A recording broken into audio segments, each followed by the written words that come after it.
All right. Krishna. So we're going to start.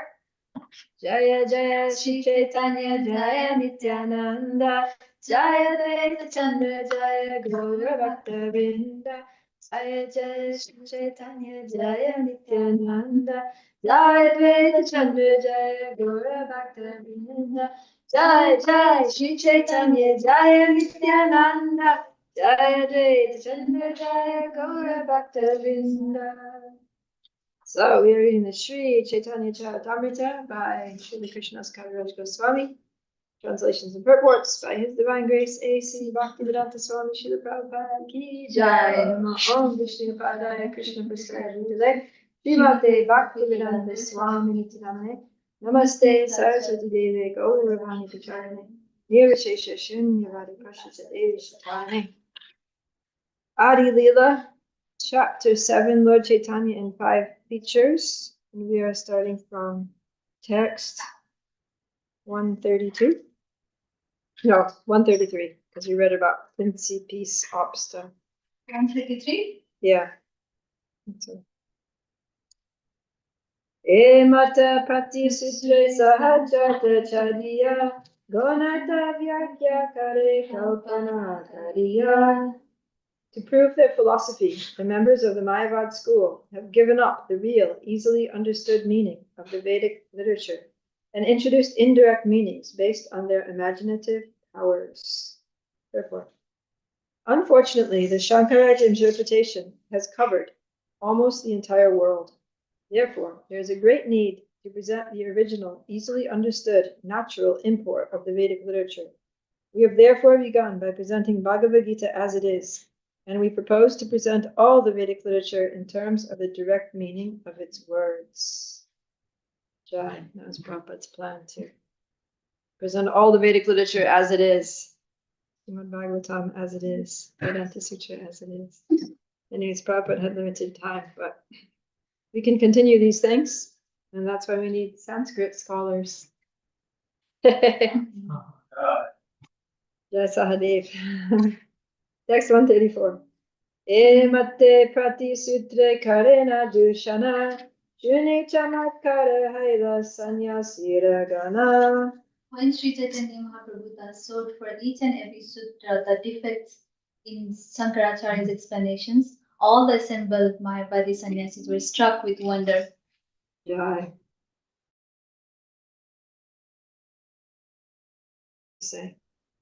Sakala sannyasi kahe shulana shripara tumiye kandi.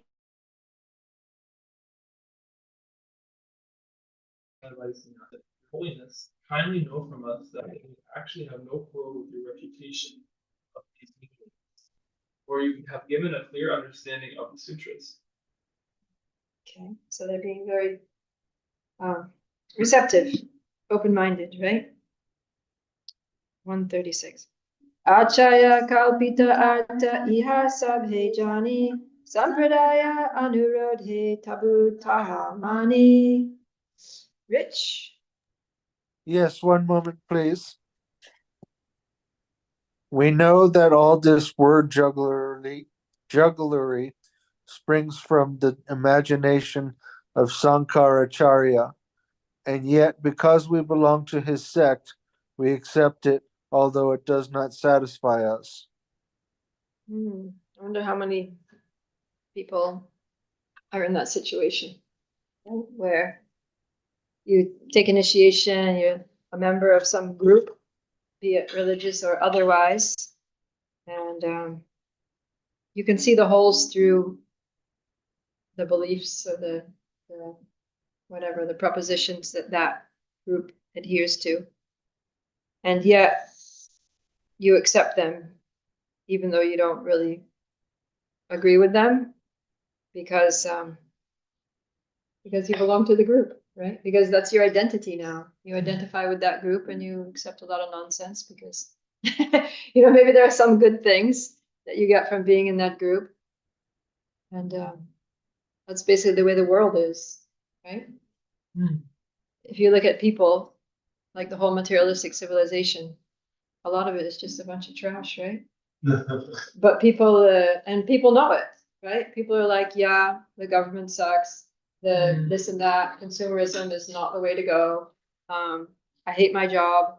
This whole system of working 9 to 5, 40 hours a week, you know, and putting your kids in daycare and whatever is not the way I want to live. But they just keep going with it because that's what they've been doing and that's life and that's what their parents did and their parents did. And all their friends do, and they get together and they just lament about it all the time, and then they make a joke about it, sing some sad songs on the radio, everyone feels like heard, and then they just go on. Right? I've heard that before, that it's like apathy is like the program for people. It's like, whatever, I don't care. I don't care, whatever, it is what it is. You do whatever you want to do. I don't care anyways, it all, whatever. Yeah. Whatever, it is what it is, and we just have to accept it. But that's not the case, right? We can, I mean, there's so many, we just need to have a little bit of guts. You know, we need to have some boldness to decide to live the life that we want to live. Right? It's like when I, after being in a devotee for many years, I asked my father, I'm sure I told you this, I asked my father, like, what do you think about me being in Hare Krishnas? And he was like, I think it's wonderful. And I was like, what? I'm surprised that you said that. What do you think is so wonderful about it? And then he said that, you know, everyone else in our family, we all just the same thing. We went to school, we got our degrees, we got a job, we got married, we got, you know, had kids and taught them to do the same thing that we did. And, you know, none of us are really that happy. You know, we all have, you know, basically what we need, but we're just kind of existing in this life thing that we call life. And he's like, and you're the only one in the whole family that had the guts to like do something different, you know, to like forge a different path and break out of this, you know, whatever, this machine, you know, that to not be a cog in a machine that's just grinding your life into dust. So, yeah. But because we get comfortable with, just become complacent to it. It's like the opposite of what, you know, Keshava song says, we should be comfortable with the uncomfortable. But I mean, everybody's comfortable with the uncomfortable. It just depends on which uncomfortable you're going to choose. Whether you're going to choose uncomfortable, that's just like mode of ignorance. Oh, yeah, the world is miserable and my life sucks, but it is what it is. I made my bed, I'm going to lie in it, kind of thing, right? That attitude. Or you're going to be comfortable with the uncomfortable, the discomfort of breaking out of it and, you know, becoming a change maker. Right? Like paving a new way, boldly going where no person has gone before, or at least no one that you know of. Right? That's also uncomfortable. And we have to be, so either way, it's either discomfort or discomfort. Right? Like one devotee was once saying that in this material world, we have two choices, suffer or suffer. So we can either suffer a material life and then just die miserable and then take birth again for another life of suffering. Or we can suffer, you know, in spiritual life and go back to Godhead at the end. Either way, we're going to suffer. You know? So, yeah, because that's what this world is. It's Yukalayama Shashvatam. Of course, when you suffer in Krishna consciousness, kind of suffering that we have is not, I mean, yeah, you got to wake up in the morning and do this and that and, you know, so many things. But it's actually even amidst the suffering, it's blissful, right? There's like an undercurrent of bliss that it's like chutney, right? Too spicy to eat, but too sweet to resist. Suffering to the body and blessing to the soul. Suffering for the mind. Mind is like, no, I just want to go wherever I want to go. Why are you trying to force me to pay attention to Hare Krishna, Hare Krishna, Krishna, Krishna? So, yeah. Anyway, something for our food for thought here, that do we accept things that don't satisfy us just because that's what we identify with, or that's what we consider we belong to? These Maya bodies. Yeah, we know we're wrong. It's wrong. We know it's a lot of word jugglery and a lot of speculation, but anyways, you know, it's what it is. We're initiated in this sect, and so we toe the party line. But that's also like, even like, let's say in ISKCON, you know, like there may be some things going on that are not right, you know. So are we going to be like, okay, well, yeah, I know it's not right, but I'm a member of this sect, so I'll just, you know, go with it. Or are we going to be like, no, this is not right. I'm going to stand up. Say something. So let's see what they say. Text 137. Oh, Hannah's got her hand up. Go ahead, Hannah. I just had a quick question. Yeah, you Well, said you were only going to be listening. well, yeah, but I just can't read because I'm like working, but I can like Okay. reflect because I have to move while I listen. Anyways, I was just wondering if you're saying like just because we're part of something and they're doing things that are wrong, we can't be apathetic. We have to stand up and do something. Well, what do we do if nothing changes? Well, then we have to change. I mean, it depends, you know, it just depends on how wrong it Like, is. let me just be very specific. What do we do if like what are all of the devotees going to do in America if they don't let women be gurus? Like, are we just going to be like, okay, I guess we'll just be a part of ISKCON and not let women be gurus? Like, what are we supposed to do? No, the women just have to be gurus in Haribol. I mean, it's obvious. Prabhupada wanted it, and he specifically said he wanted it. He never said he didn't want it. And you know, for example, I was just talking to a friend of mine who is a guru in ISKCON, and he was saying that, you know, when devotees asked Prabhupada, "Can women be sannyasis?" he said no, flat out. Prabhupada, can women take sannyas? No, very clear. So when Prabhupada didn't want something, he was very clear about it, right? It was not, there were not gray areas. It was black or white. When Prabhupada was asked, can women be gurus? He said, yes, why not?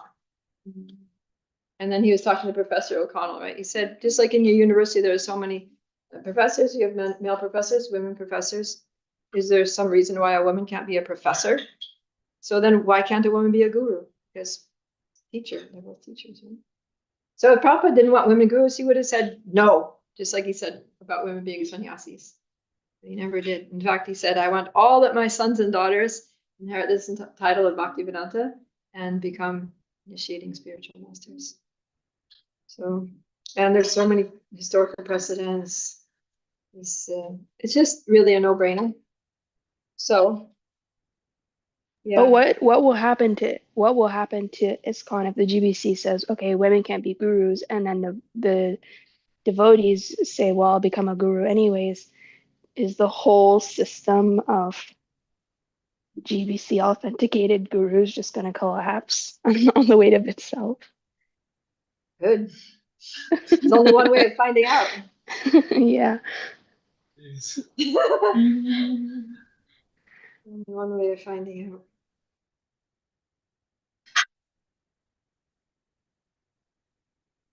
Okay. I mean, we can research, like, how does social change happen? Right? So many ways in which society has changed over centuries, right? Huge social changes. How does social change happen? Somebody's got to stand up and be like, no.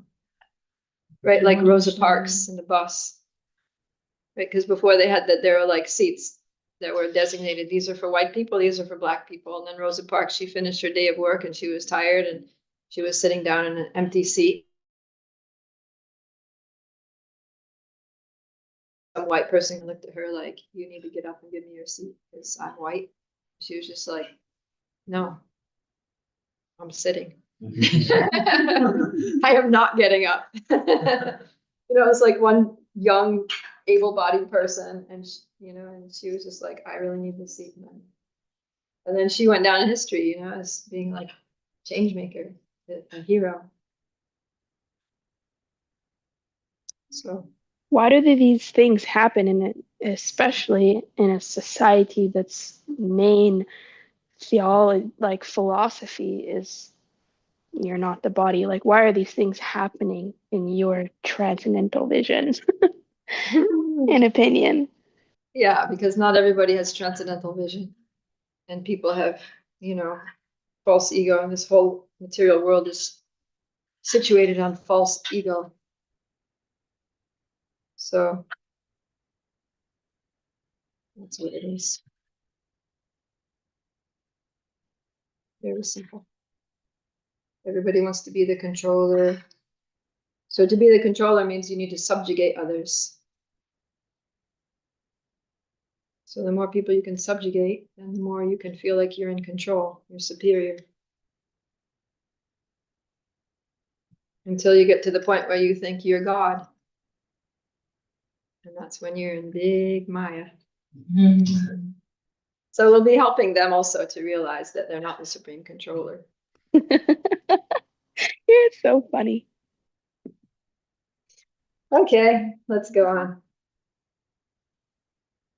Mukyarta vyakya kara deki tomara bala. Mukyarte lagala prabhu sutra sakala. Vrindavan Natbharu. Now let us see, the Mayavadi sannyasis continued, how well you can describe the sutras in terms of their direct meaning.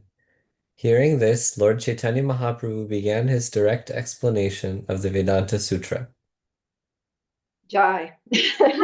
After all that Mayavadi philosophy, now we're going to Oh, actual finally. explanation of Vedanta Sutra from the Supreme Personality of Godhead himself. So, text 138. Brihad Vastu Brahmakahi Shri Bhagavan Shadvidaishvarya Purna Paratattvadam. To me. Brahman, who is Brahman, who is greater than the greatest, is the Supreme Personality of Godhead. He is full in 6 opulences, and therefore he is the reservoir of ultimate truth and absolute knowledge.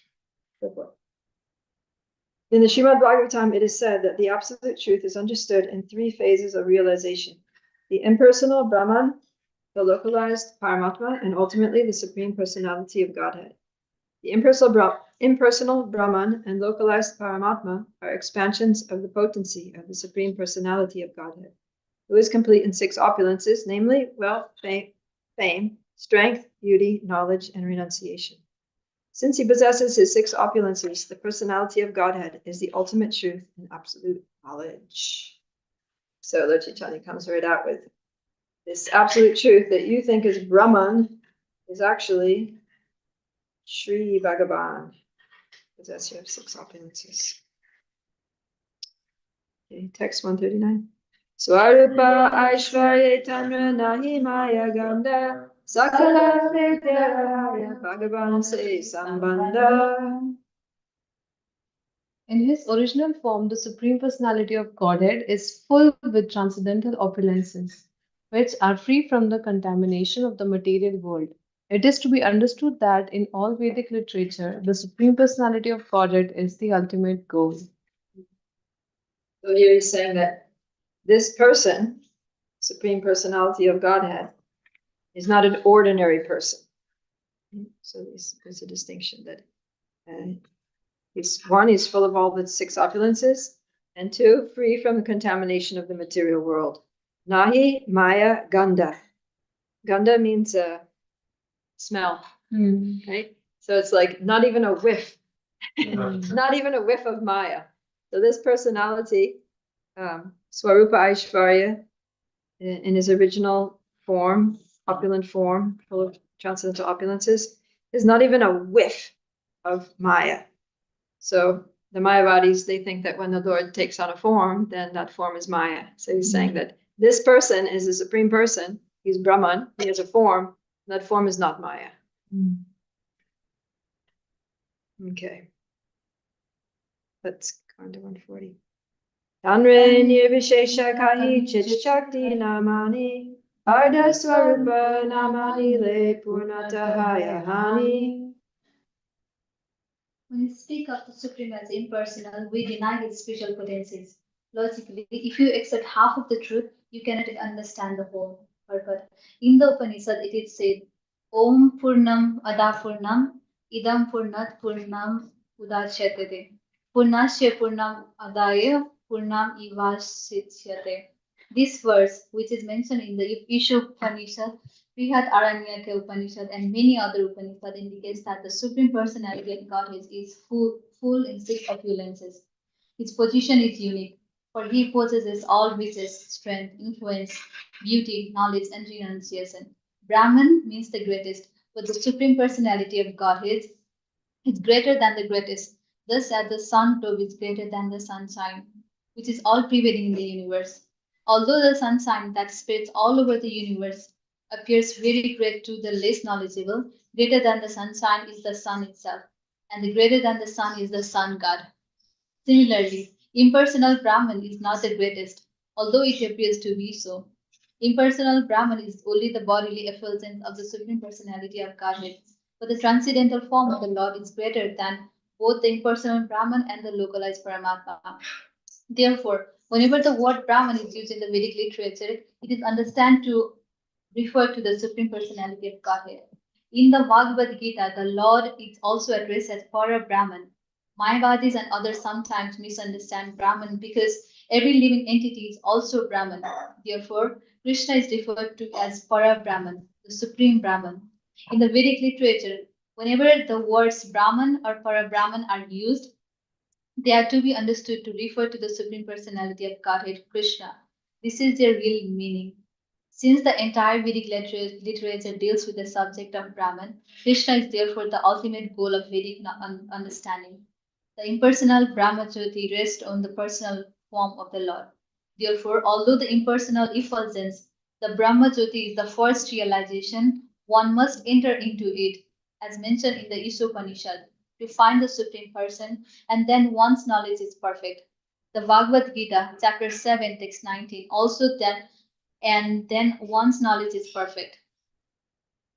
The confirms it. Bahunam janmanam antya jnanavan mam prapadyate. One search for the absolute truth by the dint of speculative knowledge. It's complete when one comes to the point of understanding Krishna and surrenders unto him. That is the real point of perfectional knowledge. Partial knowledge of the absolute truth as impersonal Brahman denies the complete opulences of the Lord. This is a Hazard's understanding of the absolute truth. Unless one accepts all the features of the absolute truth, namely the impersonal Brahman, localized Paramatma, and ultimately the Supreme Personality of Godhead, one's knowledge is imperfect. Sripad Ramanujarya, in his Vedanta Sangraha, says, Jnanena dharmena swarupam api nirupitam natu jnana matram vramveti katham idam avagyamyate. He thus indicates that the real identity of the absolute truth must be understood in terms of both his knowledge and his characteristics. Simply to understand the absolute truth to be full of knowledge is not sufficient. In the Vedic literature, Mundaka Upanishad, we find the statement Ya Sarva Jnana Sarvavid, which means that the absolute truth knows everything perfectly. But we also learn from the Vedic description, Parashya Saktir Vividhaiva Shudyate, that not only does he knows everything, but he also acts accordingly by utilizing his different energies. Thus, to understand that Brahman, the Supreme, is conscious is not sufficient. One must know how he consciously acts through his different energies.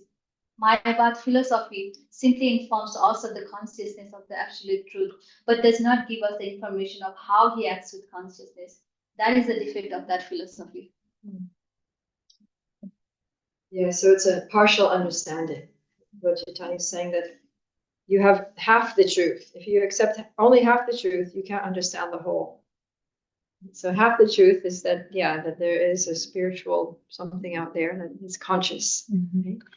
But they don't understand that that conscious entity is a person with a personal form, with characteristics and pastimes. So if you take only half the truth, then obviously you're not going to see the whole thing. Just like, you're sailing along in a ship and you see like little tip, little snow thing there, ice chunk floating there, and you're thinking that's all there is, then you don't see it. You don't know that's just the tip of the iceberg, right? Under the water is like a big, huge thing, and then you crash into it and you break the on the ship and then you're done, right? So sometimes they say a little knowledge is dangerous, right? If you know, just like with astrology, like if you know a little astrology, you can really mess up your life because you'll see, oh, this, that, and other thing, and oh, this is who I am, and this is our compatibility, and this is what I should do with my life. But then, astrology's, there are a lot of it's very complex. You have to know how the different things work together with each other to get a full picture. So yeah, like our friend Sri Radha Govinda wrote that book, How to Mess Up Your Life with Astrology. If you just know a few things, you can really mess up your life because you can read it all wrong. So in the same way, the Mayavadis, they have a little knowledge, but it's dangerous. And Prabhupada literally says that. He says that partial realization of the absolute truth as impersonal Brahman denies the complete opulences of the Lord. This is a hazardous understanding of the absolute truth. He uses that word, hazardous. So it's very dangerous, just like the iceberg, right? It's dangerous. If you think all it is that little ice chunk there, it's dangerous. You can crash and everyone can drown in the ice cold water. So yeah, we have to really understand who Krishna is, and we can know that by what he says. Right, so what does Krishna say in the Bhagavad Gita? He says that Bahunam Janmanam Ante Jnanavam Prapadyate. That after many births and deaths, a person who's actually in knowledge does what? What's the rest of the verse? Yeah. Understands that Krishna is everything. Sarvam. So Vasudeva Sarvamiti. Such a great soul is very rare. So yeah, after being a jnani, or trying to understand the truth, and by studying and speculating and all that, then when one comes to the point where they actually realize that God is great and he's a great person and I should surrender to him, then they can actually, Krishna reveals himself further. But it's very rare that somebody comes to that. So Lord Chaitanya is trying to help these Mayavadis to come to the next level in their spiritual understanding, to get off the hazardous platform and to be safely situated at the lotus feet of the Lord, where the Lord gives all protection, maintenance, knowledge, and love, ultimately, pure love for himself. Okay. Bhagavan prapti hetu ye kari upaya javanari bhakti Krishna prapti sahaya. Only by devotional service, beginning with hearing, that one can approach the Supreme Personality of Godhead. That is the only means to approach him. Purport Mayavadi philosophers are simply satisfied to understand Brahman to be the sum total of knowledge. But Vaishnava philosophers do not only know in detail about the Supreme Personality of Godhead, but also know how to approach him directly. The method for this is described by Sri Caitanya Mahaprabhu as 9 kinds of devotional service, beginning with hearing. Shravanam Kirtanam Vishnu, Smaranam Padasevanam, Arshanam Vandanam Dasyam Sakyam Atmanam Vedanam. The 9 kinds of devotional service are hearing about Krishna, chanting about him, remembering him, offering service to his lotus feet, offering him worship in the temple, offering prayers to him, working as his servant and making friendship with him, and unreservedly surrendering to him. One can directly approach the Supreme Personality of Godhead simply by executing these 9 kinds of devotional service, of which hearing about the Lord is the most important. Shravan Adi. Sri Chaitanya Mahaprabhu has very favorably stressed the importance of this process of hearing. According to his method, if people are simply given the chance to hear about Krishna, certainly they will gradually develop their dormant awareness or love of Godhead. Shravanadi Shuddha Chite Karye Udoya.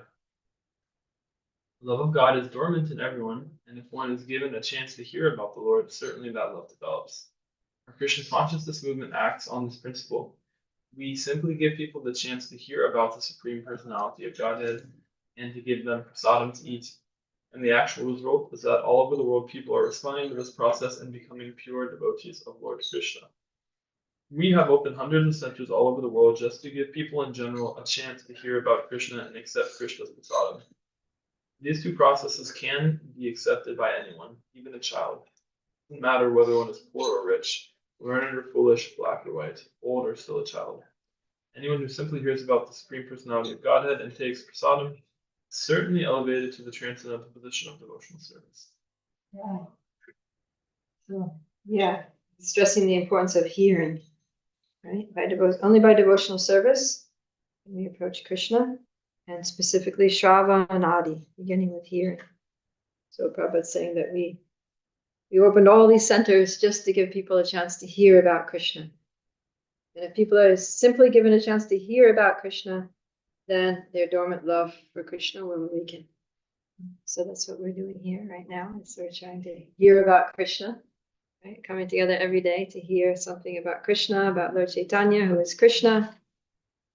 And yeah, Hannah, you just sent me a nice, very sweet little voice message saying how just by coming to these readings every day, your life is changing, right?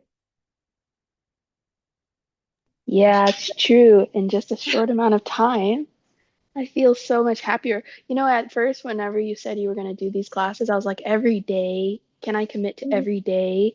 And this has really taught me that you can't wait for inspiration in your spiritual life. You kind of just have to move, and then those things awaken by the process. It's not just going to like happen of thinking about it. You have to do it. Yeah, yeah. Hannah was telling me that. What are you saying? That you're just feeling yourself? You're starting to actually like think philosophically, like Krishna consciously, if that's a word, like going throughout the day, you're seeing things from a Krishna conscious perspective, right? Like she was talking about how she was like pouring they were like two cups of juice or something, and she was pouring the one into the other and seeing how the liquid was merging into the other liquid, and she's like, oh, this is what the Mayavadis want to do. It's all merged together and become one homogeneous mass. Because we've been reading about Mayavad philosophy here, which Lord Chaitanya is refuting now.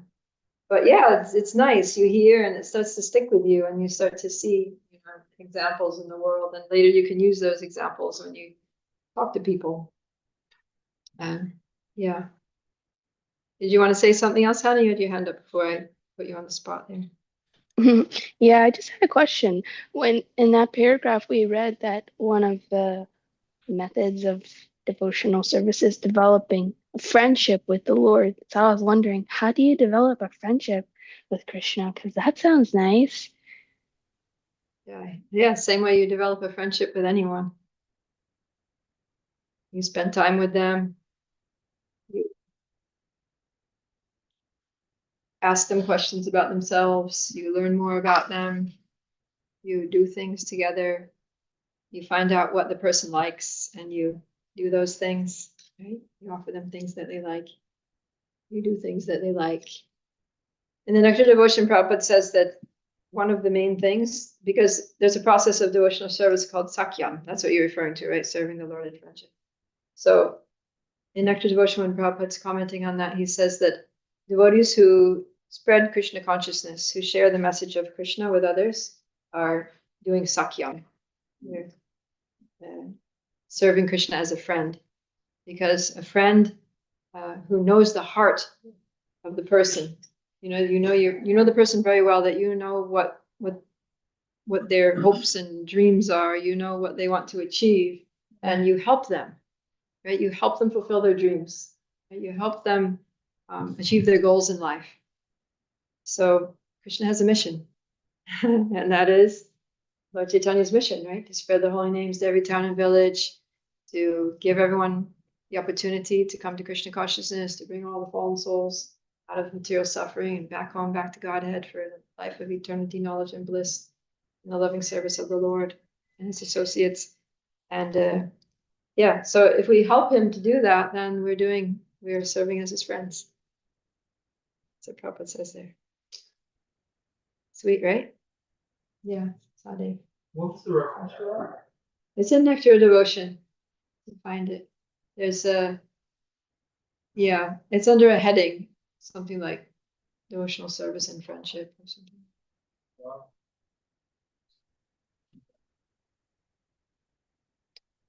Okay. It's Alright. chapter 11.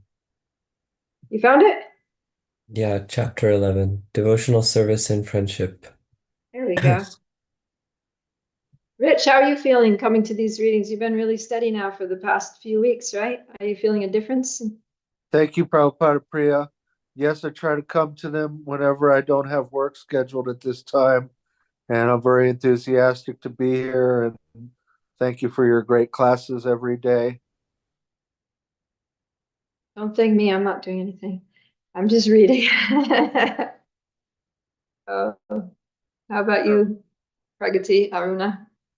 Our day is incomplete without this reading. Yeah, that's what Prabhupada is saying here, that by hearing, what happens is that your love for Krishna awakens. So the fact that you have some attachment, you get some attachment to this reading means that that attachment is to Krishna, right? You feel something. And you come here and we discuss and hear about Lord Chaitanya, his activities, his mood, his words, then we feel something. It's kind of hard to, it's a little indescribable, right? But you feel something, and then you get attached to that feeling. So that feeling is called association with Krishna. We get attached to associating with Krishna. And then when we get so attached to associating with Krishna that we can't bear separation from Krishna, then Krishna's like, all right, come on home then. Okay, text 142.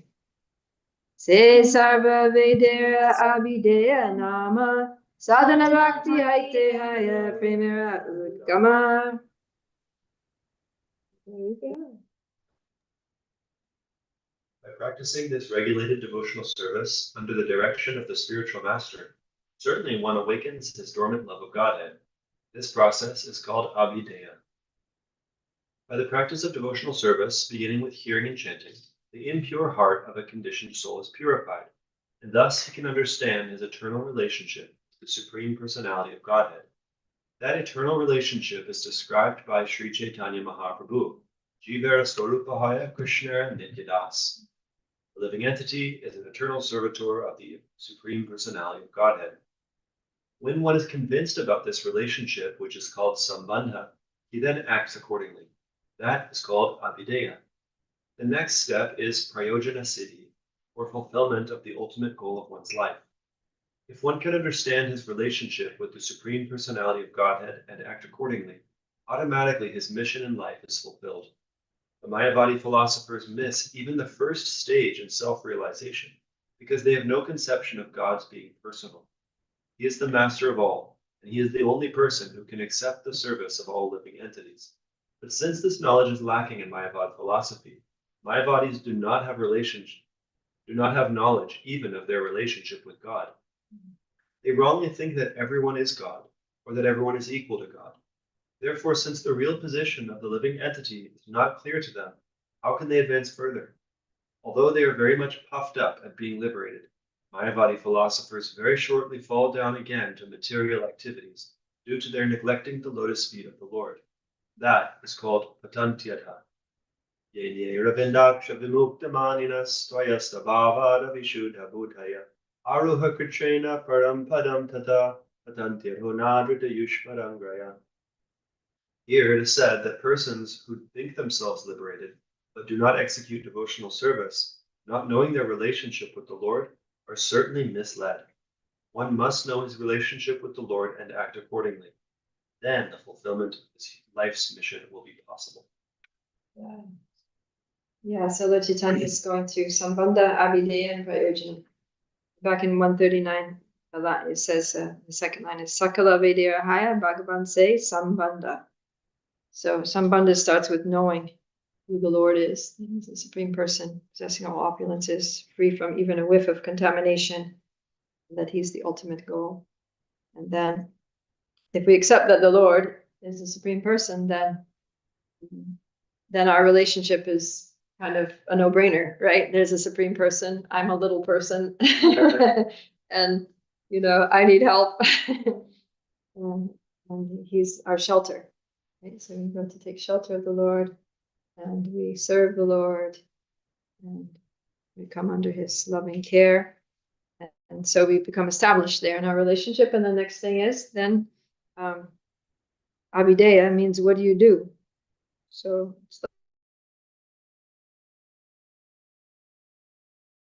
now we're gonna act on the basis of that relationship. So then Abhideya means we serve. But you got to feel sorry for the Mayavadis because they can't even have a relationship because they don't even come to the first step of Sambandha, which is recognizing that the Lord is a person.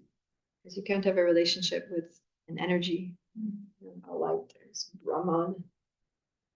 So yeah. They can't even like get a foot on the boat, you know what I mean? Of devotional service. It has to be a person. Without a person, you just can't even get started in a relationship. Right? So, Abhideya. And then once we get going in Abhideya, then that very quickly leads to Prayojana. It says it awakens our dormant love. So the process by which our dormant love for Godhead is awakened is called Abhideya.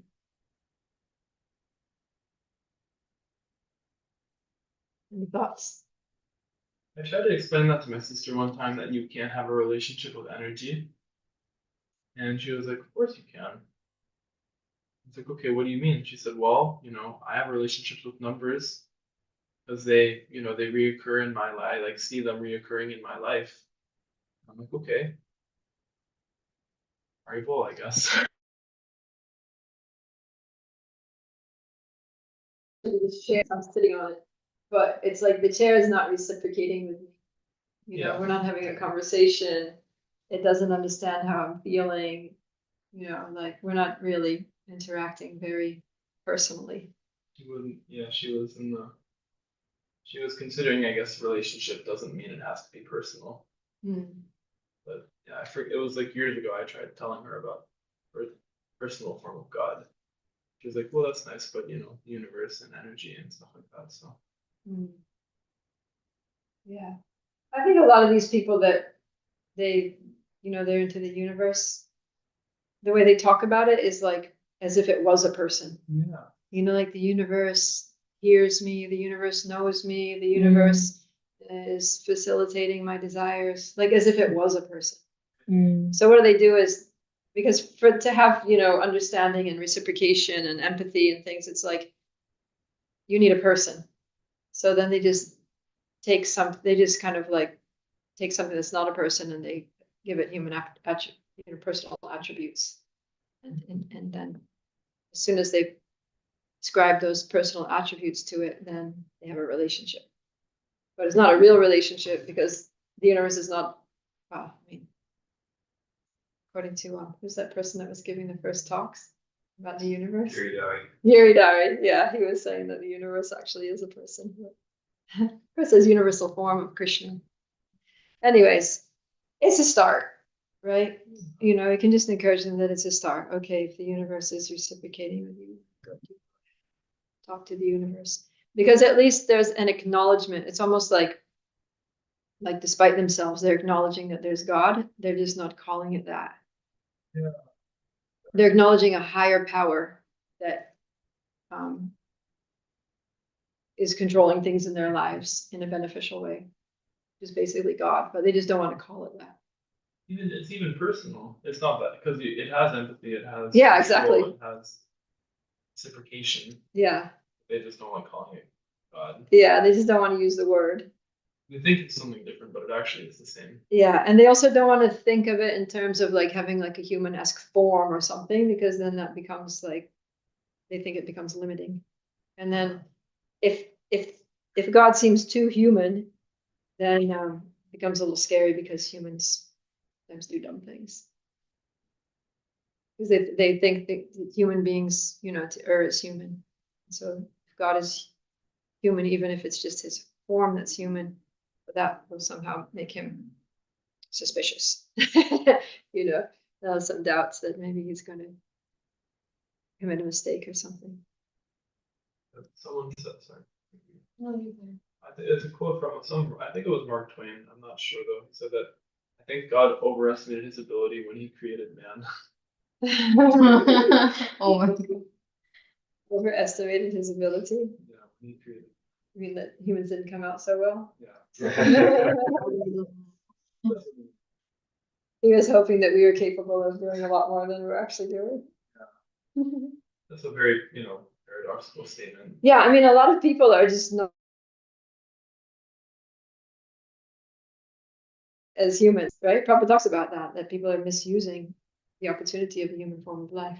Ayuk people only. Maybe like in other yugas, people are like Sati Yoga, they are using the human body to go back. Yeah. We are the dumbest ones.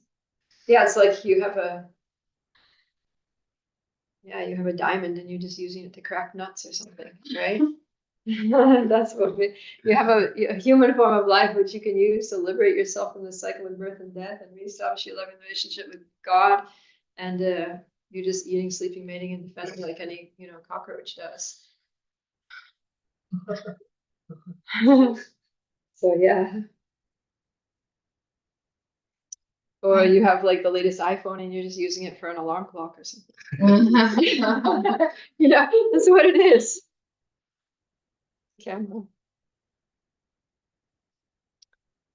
Okay. Oh, Pragati, yeah. Yeah.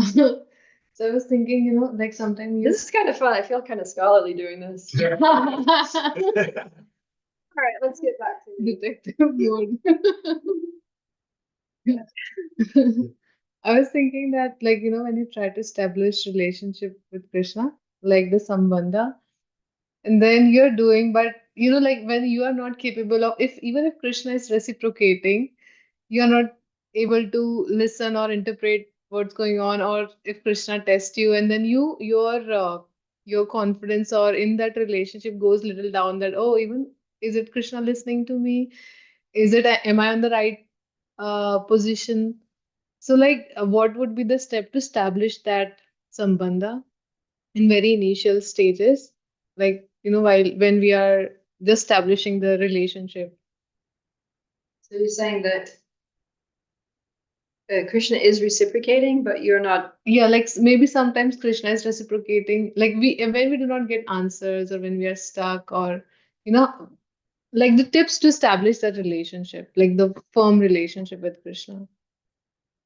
Yeah, I mean, the relationship is based on service. Mm. So you have to serve. It's like anything, right? Mm. Service, love is to association. Huh? Or this is love to serve. Love means to serve. Yeah. And then service. From service also love comes. Even if there's no love, but you serve, then love starts to grow. Right? Papa gives that example that like the arranged marriage. So, in India, they have arranged marriages. So they don't know each other. The boy and the girl, young man and young woman, they don't know each other. They like meet each other on the wedding day. So there's no love because they don't know each other. How can there be love? It's kind of like, okay, I guess I'm going to be with this stranger now. But anyways, they've been trained, right? Like the girl's been trained by her mother and so forth, and how to serve the husband in pleasing ways. And the husband hopefully has been trained by his father and his guru, and how to take care of a wife nicely, and how to support and provide and protect and all that. And yeah, and so they just start kind of like, all right, well, this is what a wife should do, so this is what I do. And the husband's singing, this is what a husband's supposed to do, so I'll just do this. And then gradually, they start to actually love each other. Right? So that happens. Yeah, there's a friend of mine, and she's of Indian origin, but she was born in New Zealand. Her parents are all Indian, and she said that it was totally arranged marriage. And then I think somebody asked her parents, like, did you love each other? Like, was it a love marriage? Did you fall in love? Did you fall in love before getting married? And then they said, no, we fell in love after getting married. They stayed married to the whole life. So yeah, like that. And yeah, Prabhupada talks about how love arises from the 6 loving exchanges, right? How does it start? Dadati Pativinati Guyam Akyati Prichiti Bhukte Bhajate Jaiva Shadvidam Vitilakshana. So offering gifts in charity, accepting charitable gifts, revealing one's mind in confidence, inquiring confidentially.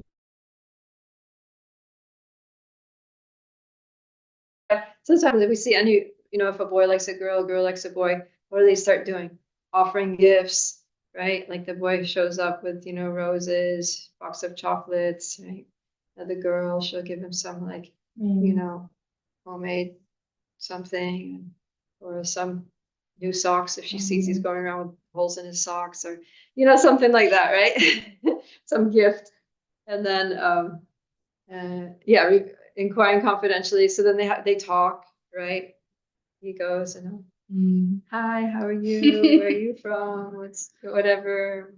And then so they inquire, they ask questions, get answers, and then they start revealing their hearts and minds and feelings and aspirations and all that. And then prasadam, so they sit down, take prasadam together. One offers prasadam. Prasadam invites over. They invite for a picnic or whatever, they go out to dinner, right? So like that, there's food. So yeah, those are the ways that, and then gradually by doing this is typical, like across every culture, this is how it happens, right?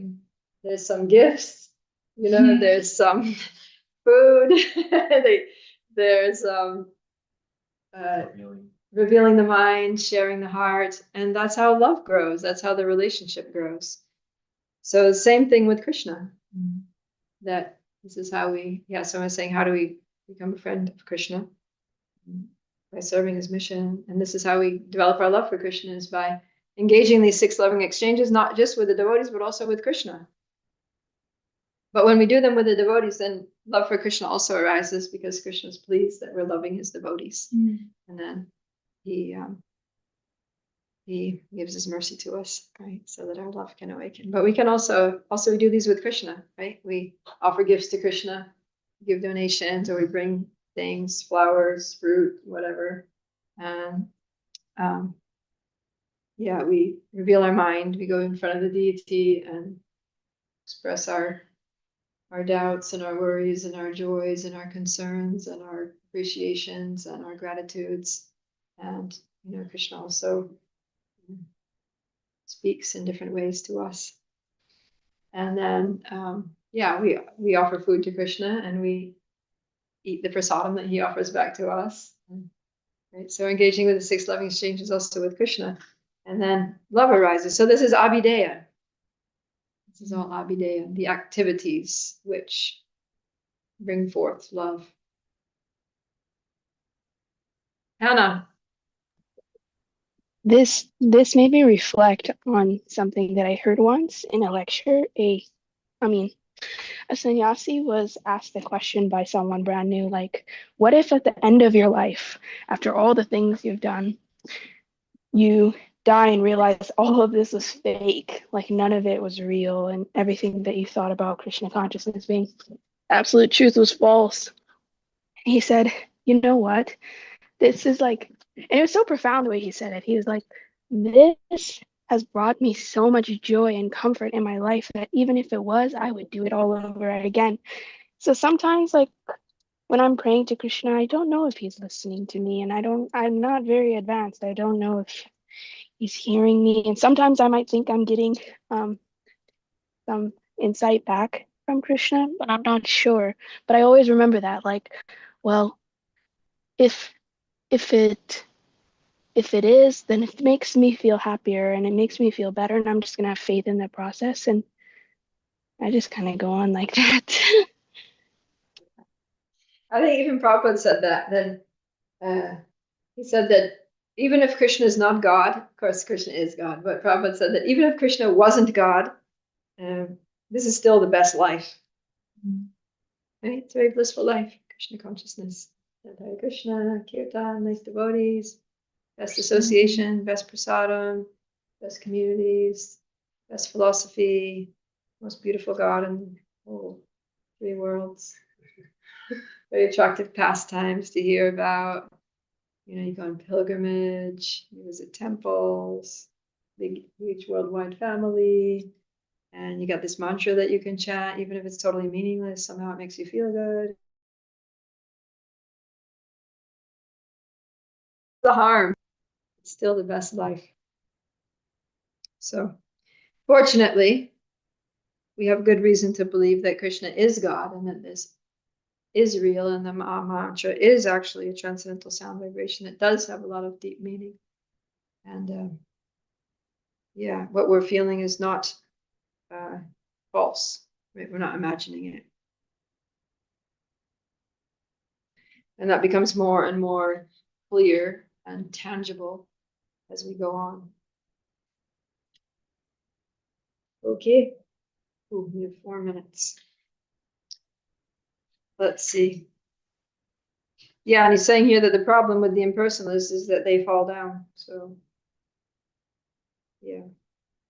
We need to have a relationship with God. The reason that they fall down is because they don't have the shelter of the lotus feet of the Lord. Okay. How long is this part? Okay, let's do 143. Krishna charane haya yadi anuraga Krishna vina anyachatara nahi rahe raga. My turn. If one develops his love of God, love of Godhead, and becomes attached to the lotus feet of Krishna, gradually he loses his attachment to everything else. This is a test of advancement in devotional service. As stated in Srimad Bhagavatam 11.242, Bhaktir Pareshanubhavo Viraktir Anyachacha. In Bhakti, a devotee's only attachment is Krishna. He no longer wants to maintain his attachments to many other things. Although Mayavadi philosophers are supposed to be very much advanced on the path of liberation, we see that after some time they descend to politics and philanthropic activities. Many big sannyasis who were supposedly liberated and very advanced have come down again to material activities, although they left this world as mithya, false. When a devotee develops in devotional service, however, he no longer has attachments to such philanthropic activities. He is simply inspired to serve the Lord, and he engages in his entire life in such service. This is the difference between Vaishnav and Mayavadi philosophers. Devotional service, therefore, is practical, whereas Mayavad philosophy is merely mental speculation. There, so Prabhupada's saying this is how we can test whether we're advancing devotional service, whether we're getting free from attachments to anything that's not Krishna. Because if we actually have love for Krishna, then we're attached, very attached to his lotus feet, and very detached from everything else. And we can experience that, right? Before coming to Krishna consciousness, we were attached to so many things. Like this, and we like that. And we wanted to do this and go there and experience this and have that. And after you come to Krishna consciousness, you're just like, you know what? I'm good. Like, I don't need to go there. I don't need to do that. I don't need to have that. I need to experience that. So that's first installment of Krishna's mercy. He takes everything away. He takes away our attachments. Sometimes he takes away things that we're attached to. Sometimes he takes away our attachment to the things, and sometimes he takes away the things we're attached to. It's less painless when he takes away our attachment to the things. But sometimes the attachment, we're so attached that we won't let go. Krishna's like, if they don't let go, they're going to have to take birth again. Well, I hate to do this, but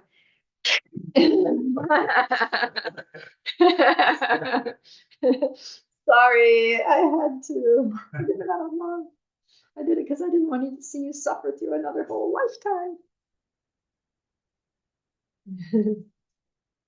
Sometimes Krishna does that.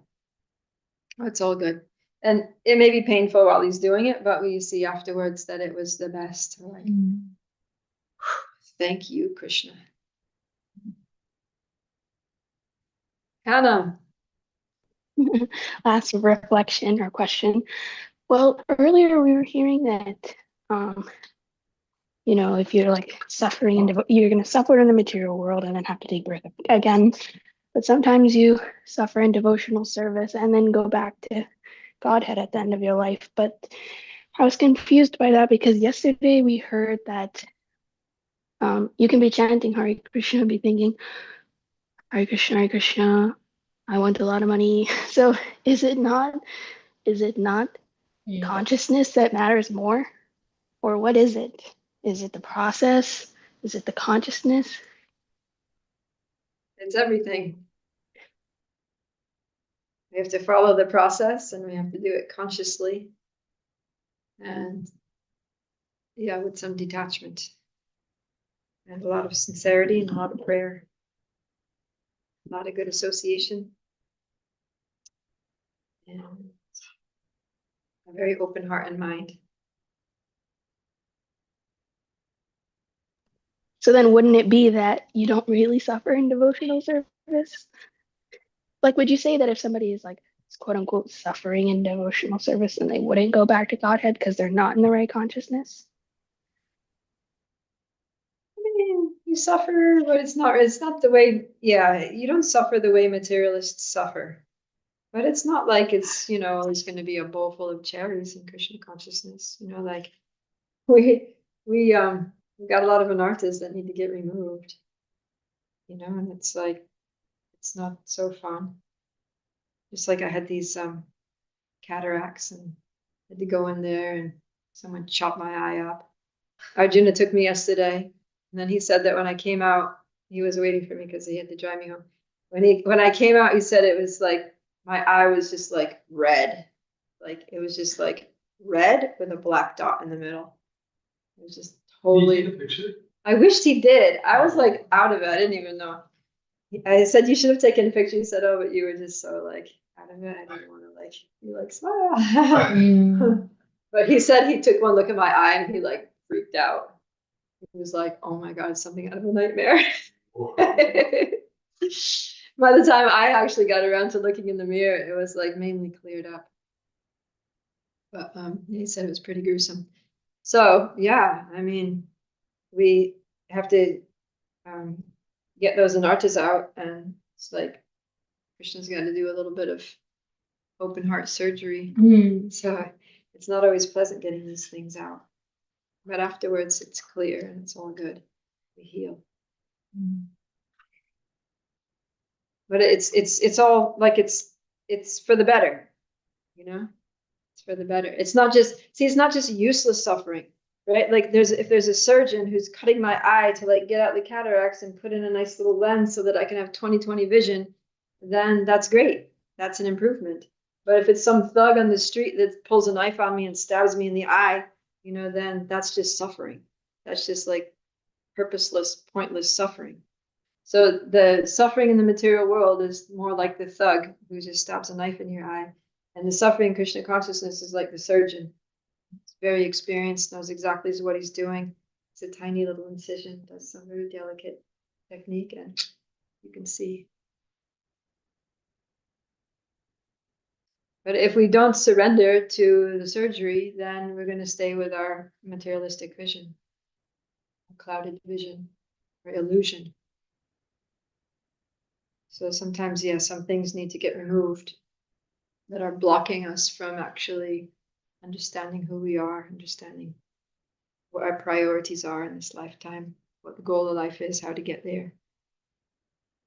So that's what Lord Chaitanya is doing here with these Mayavadis, right? They have a misunderstanding about God, about themselves, about the world, everything, right? They think everything's wrong. They think the world is fake. They think God is impersonal. They think they are God.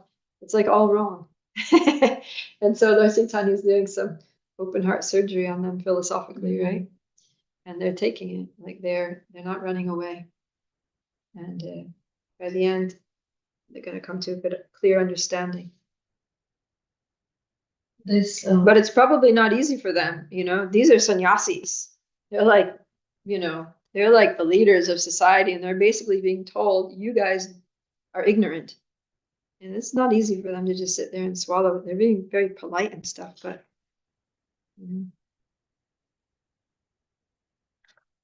which attests to, they have some actual sincerity. But this is not easy for them to hear.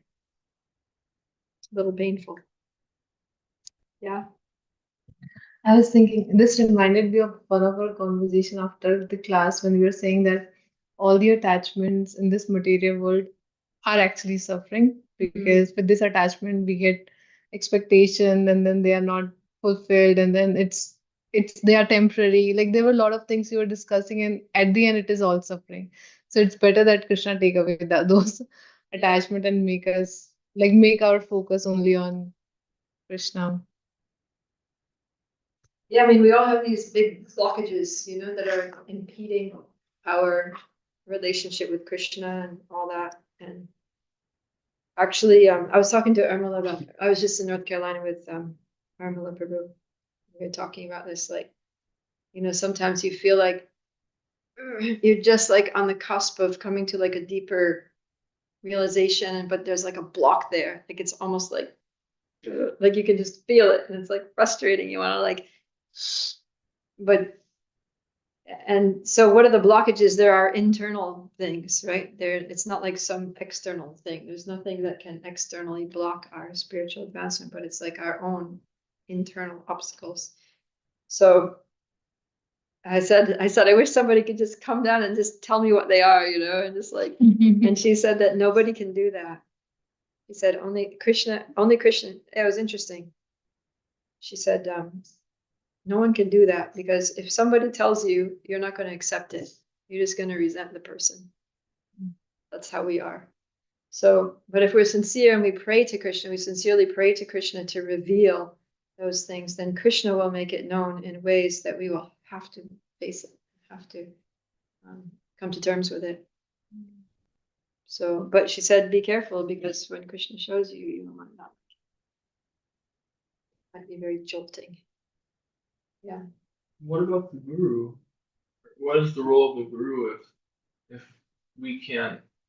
they can't assess our obstacles and direct us to overcome them? I mean, if they can't diagnose our obstacles, then what is the role of the guru? Yeah, I mean, the guru may see it, but most times they're not going to say it.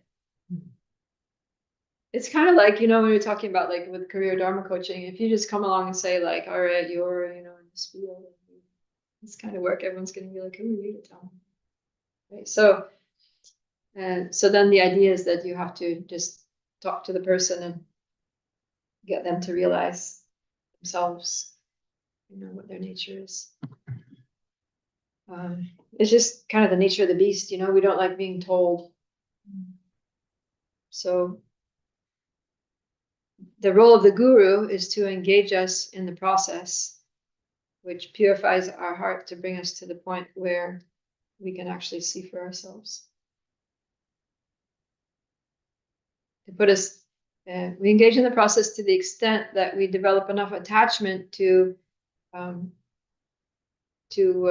strongly desire it. Right? It's like it's like he brings you into the kitchen and you can smell, the cake in the oven, but you don't have it yet. But what that does is gives you a desire, right? You start getting greedy, your mouth is watering, you're like, where's the cake? I can't eat that cake. I can't eat that cake. Please. Right? What do I have to do? How much does it cost? Do I have to, you have to do some work first? All right, you show me. So like, you get some intensity of desire. So the guru is the guru is like baking the cake in such a way that it smells really good, and he's bringing you in proximity to the cake so that you can want it, and then when your desire becomes very strong, then then you'll do anything to get it. So duty of the guru is to present Krishna consciousness, to basically present Krishna in such an attractive way.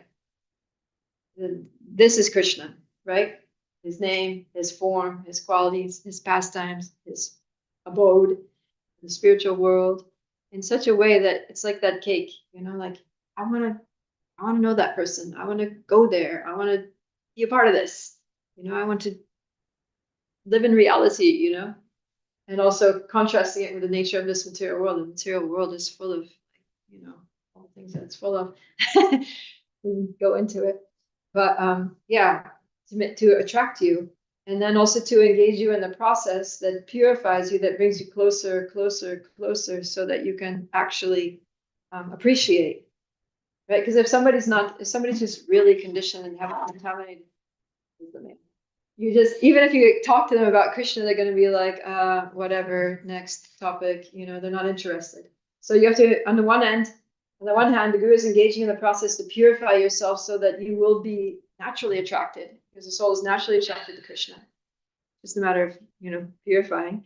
And then on the other hand, presenting Krishna and Krishna consciousness in a way that is so like appealing, and that the two are going to come together. So from one side you are getting attracted, the other side this thing is so attractive, and then the only thing that's separating you now is your own desire. So then your desire becomes so intense that the two to come together, right? And you eat the cake. So that's the role of the guru. And to tell you, you're getting closer, you're getting closer. Can you smell it? Oh, smell it. Keep coming. You're doing well. Keep chanting. Just keep reading. Service is going well. You're getting closer, right? And giving us these benchmarks, these you know, that Prabhupada says, this is the test. It's telling us, yep, see, you're making some advancement. See how you used to be attached to that? You're not attached to that thing anymore. You used to like eating that. Now it's disgusting for you. You're getting closer. To encourage us along the way. And then Krishna reveals. So then, yeah, you're coming closer, and then you see, okay, the cake is there. The cake. Krishna's there. I'm here. But there's this blockage. You start seeing it. You start praying. Like, Krishna, I really want you. I really want a relationship with you. I just want to have a loving relationship with you. But there's a blockage. I feel there's a blockage. I don't even know what it is. Please help me see what it is and see how to like get rid of it. And then Krishna starts showing, or he starts just removing it. Either he empowers us to see it, he gives us the vision to see it, and then he empowers us to remove it, or he just kicks it out. Right? If it's something that he knows we won't be able to handle, then.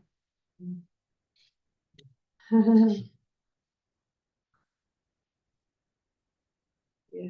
So it's a combination between like Guru Krishna, right? Guru Krishna Prasade Bhai Bhakti.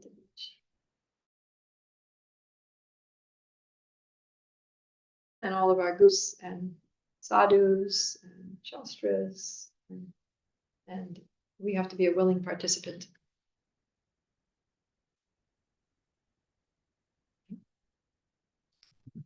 Okay, we better wrap it up because we are way over time.